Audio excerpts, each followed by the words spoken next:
konyogi yudo nyathino matin ma jadweche 5.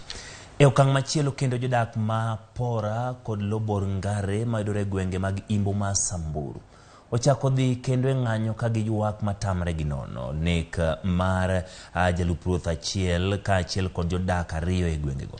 Jodak ma kamago ywaga achiedh nade ma gisebedo ka giyudo kalure gi nok mar arita kwe ma bende oserochore ma ikelo kod jokuoge mag jamni. Bende gidwaro mondo thich oko kum mar koso dhi oko kata wuok oko chakre sa 12 mar odhiambo nyaka sa 12 mar okinyi mano curfew. Ka jodak go koro dwaro mondo piny owacho chwal lwetgi e chenro mar jiwo arita kwe mosebedo kadhi nyime e gwengego.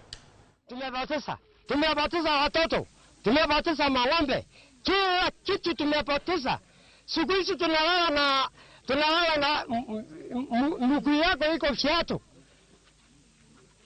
Tunaambia serikali ya Kenya utusaidie, tumepatikana na mwisho ila sisi hatukii ni kabila gani. Ni kwamba sisi ni kama tumesaulika na serikali.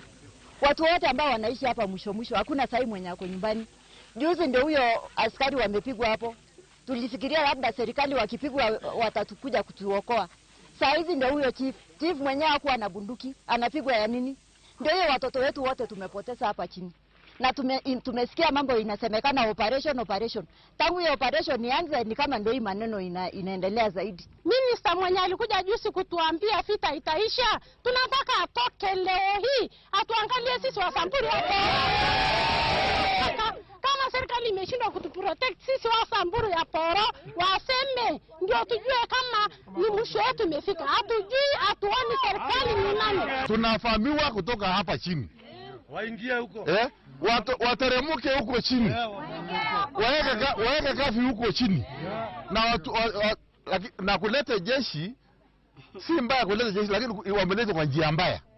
Kwa sababu umekuja kufunga sisi mkono hivi. Ndio. Umetufunga mkono tusijilinde. Yes. Yaani unaweka na uendi huko chini. Commissioner County Manarok